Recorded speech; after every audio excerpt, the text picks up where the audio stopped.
Hi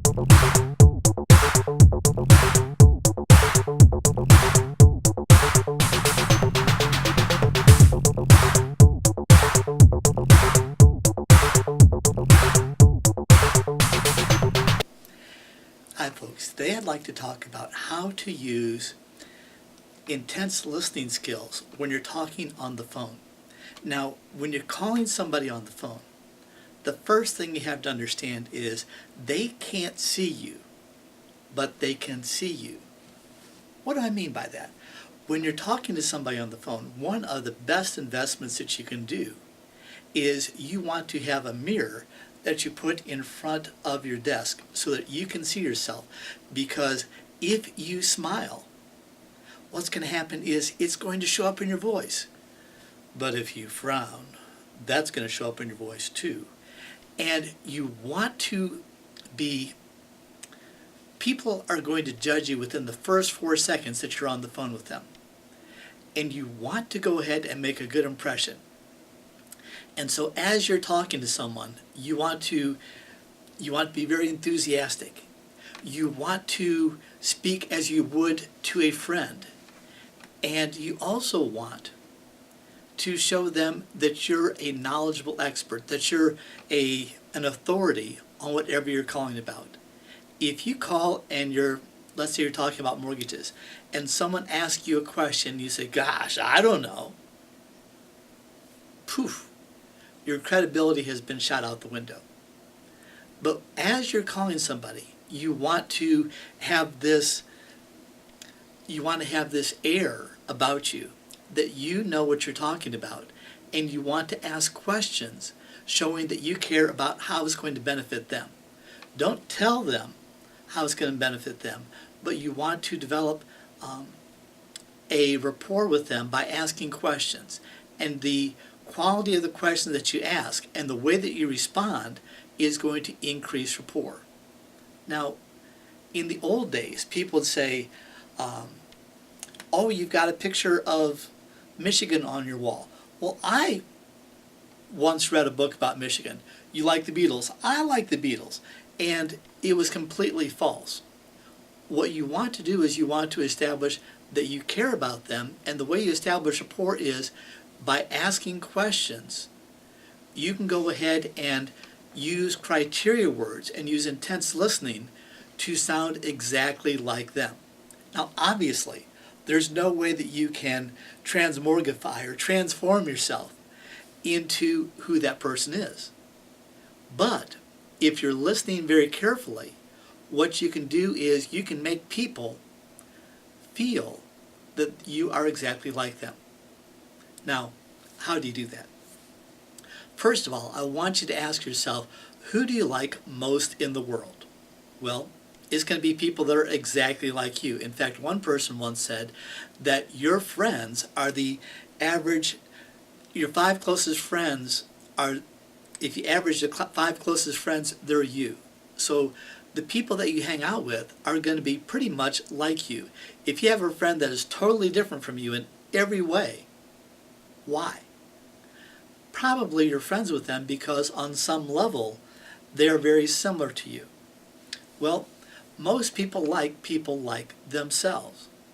Since you cannot transform yourself into that person, but what you can do is you can use criteria words to establish rapport at an almost invisible level. What do I mean by that? As a person is talking, they're going to have a certain style of speech. They're going to use certain words that are unique to them. My cousins and I came from Ann Arbor, Michigan. We moved down to Florida. We had the same experiences, but yet I am different than each of my cousins. Even though we have so many things that are exactly alike, we are totally different in the way that we speak. And I'm sure that your family is exactly the same way. You each have a different and unique syntax, you have different unique words, and you have certain criteria words that you use to describe something. And I might, as I'm listening to somebody, find out that they have a word that they use, let's say it's gnarly or rad or cool or whatever it is, it's sort of unique to them. if I can use that same word in the same context, in the same way that they use it, what's going to happen is that they're going to feel, wow, this person's exactly like me. And if you're talking to someone face to face, you'll notice a physiological reaction. You'll notice that their eyes dilate a little bit more. Their eyes open a little bit. You're going to notice maybe they start leaning towards you. Maybe they start to nod. Maybe their cheeks flush a little bit. Those are indications that they're getting you. You're exactly like me. Wow, this is cool. And then if you start to go ahead and slip some more words, more criteria words into the sentence in exactly the same way that they're using them, in exactly the same context, what will happen is that psychologically their barriers will drop for about 10 to 15 seconds. And if you go ahead and insert a thought into that dialogue within that 10 to 15 seconds, their psychological barriers are down during that time, and you can go ahead and insert that right in there, and people will view that as the truth. Now, obviously, you want to do this with complete integrity, and you want to make sure that you only help people and not hurt them. And so if you have something that they really could benefit by using, you want to go ahead and not only do it only at that time, but don't try to sell them something that would hurt them. Don't manipulate people. Now, is this very effective? Yes. But what you want to do is you want to practice this. And as you're talking to people, you'll find that they want to talk about who? They want to talk about themselves. They don't want to hear about you. And so as you're talking with them, you want to ask questions that make them seem like the hero of the story. And you want to go ahead and ask questions about them and find out more about them. And in order to establish rapport, you don't need to tell everything about you. I remember when I was young, I would go ahead and I would ask questions thinking that, well, I'll go ahead and say something. They'll say something and I'll ask questions and then they'll ask about me. Well, guess what? Nobody ever wanted to ask about me. All they want to do is talk about themselves. And as they start talking about themselves, they say, wow, Reed, I really enjoyed talking to you. No, they didn't. They talked about themselves.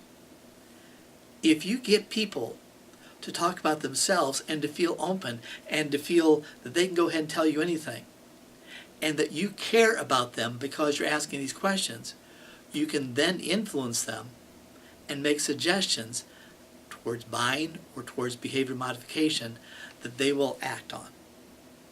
But you have to go ahead and really listen, find out the way that they're speaking, find out the words they're using, and use those words in exactly the same way, in exactly the same context, and for about 10 to 15 seconds, their barriers will drop, and anything that you say within that 10 to 15 seconds, they will accept as being truthful. Do this with honor, and do this with integrity.